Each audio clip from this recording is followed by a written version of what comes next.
Welcome to SpaceXInvestor. SpaceX is famous for rockets, but the most important sentence in its investor story may be this: the rocket is not necessarily the final product. It is the transportation layer that makes every other product possible. That distinction matters because launch revenue is transactional. A customer buys a mission, the rocket flies, and SpaceX gets paid once. A global network is different. Connectivity creates monthly subscriptions. Aviation and maritime contracts create recurring enterprise revenue.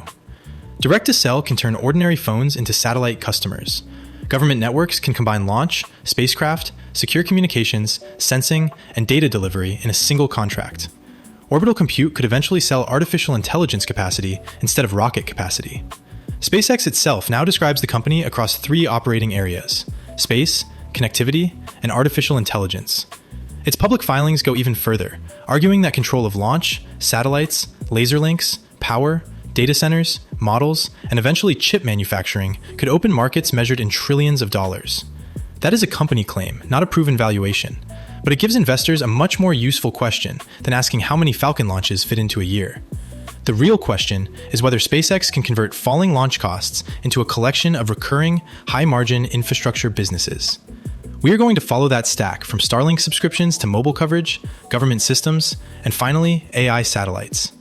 At each step, we will separate what is operating today, what has regulatory support, what SpaceX has announced, and what remains a capital-intensive hypothesis. Start with the part that is already real.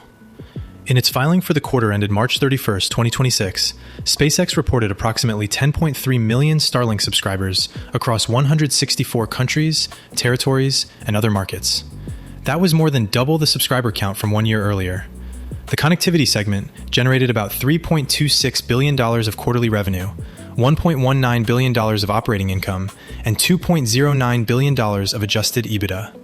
Those figures change the way the company should be analyzed. Connectivity is not simply a customer for the rocket business.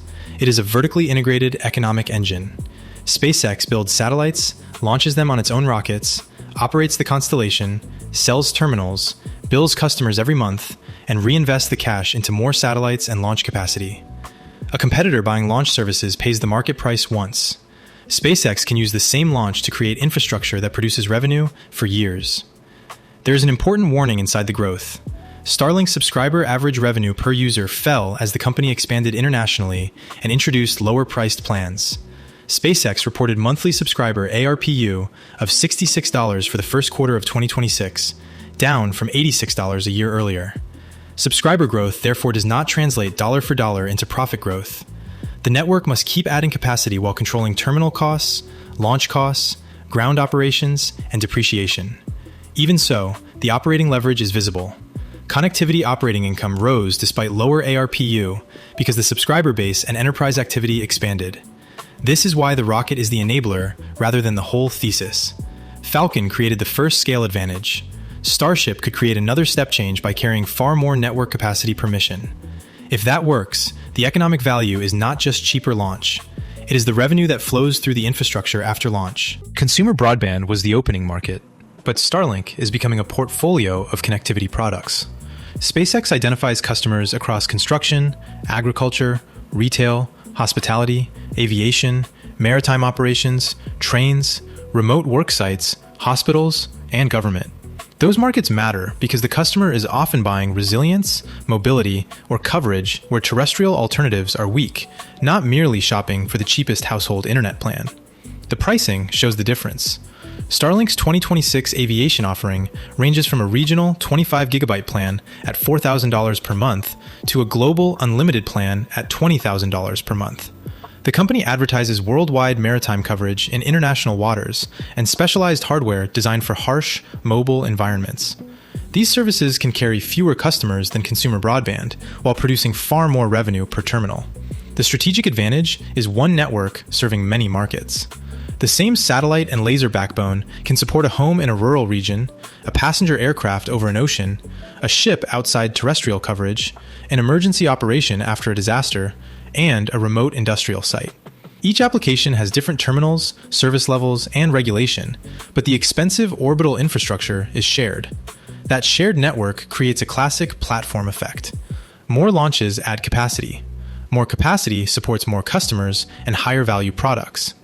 More recurring revenue funds more satellites, terminals, gateways, and launch development.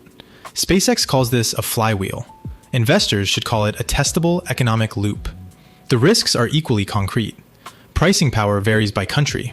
Spectrum rights are political. Service quality can deteriorate in congested cells. Competitors can target profitable niches.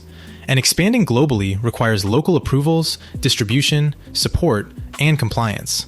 Starlink does not become a trillion-dollar platform simply because the addressable market is large. It gets there only if network capacity, reliability, regulation, and unit economics improve together. The next layer removes the Starlink dish. Direct-to-cell uses satellites carrying an advanced cellular modem that acts like a tower in space. SpaceX says the service works with existing LTE phones without special hardware, firmware, or applications. That changes the potential customer from someone willing to buy a satellite terminal into almost anyone carrying a compatible phone under an open sky. The business model is also different from ordinary Starlink. Mobile operators can integrate satellite coverage as a roaming partner, using their existing customer relationships, spectrum arrangements, and billing systems. SpaceX supplies the orbital coverage layer. The carrier supplies the retail channel. In principle, that allows satellite service to extend a terrestrial network rather than compete with it everywhere. The regulatory record shows both ambition and friction. SpaceX has applied for authority covering additional mobile satellite spectrum and a proposed constellation of 15,000 low Earth orbit satellites for direct-to-device service.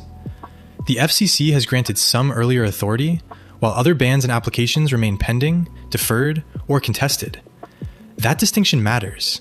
An application is not an authorization, and an authorization is not proof of commercial scale.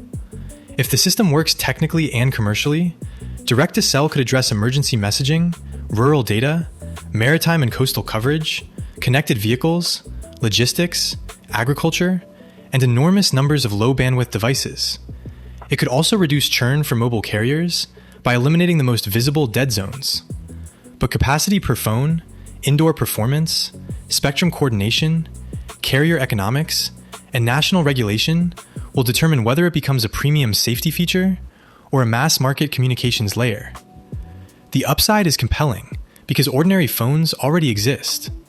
The uncertainty is equally large because the network must deliver useful capacity under strict interference and licensing constraints. Government connectivity is the third recurring layer, and it is broader than selling internet access to an agency.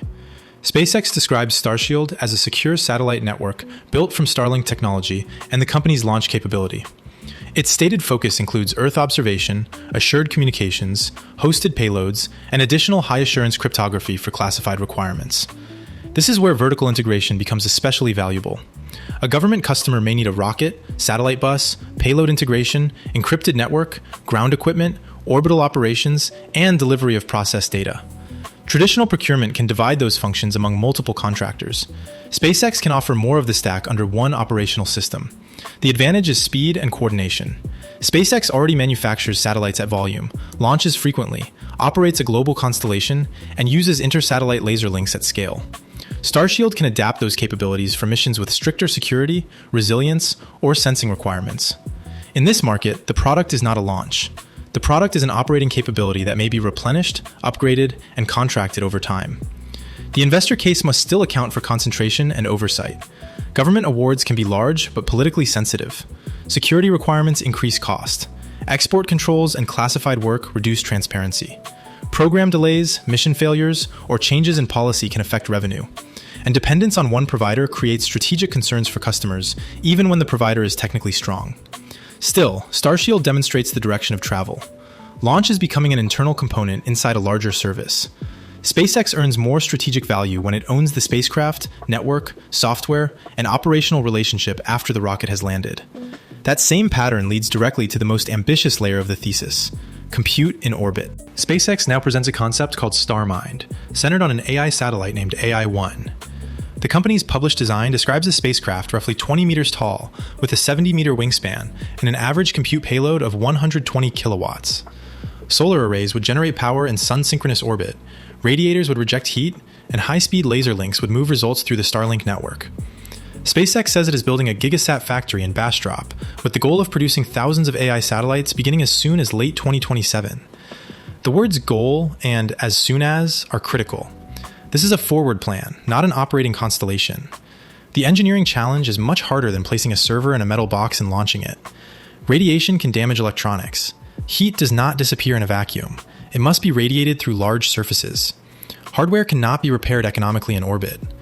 Launch mass, solar array deployment, attitude control, collision avoidance, chip supply, networking, and replacement cycles all affect the cost of useful compute.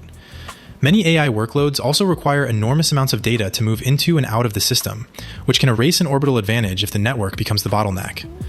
SpaceX argues that space can avoid terrestrial grid queues, land constraints, and energy-intensive cooling systems. It also says modular satellites could deploy new chip generations faster than rebuilding giant ground campuses. Those advantages are plausible for selected workloads, particularly processing data already collected in orbit or distributing inference globally. They are not yet proof that orbital training or inference will beat efficient terrestrial data centers on total cost.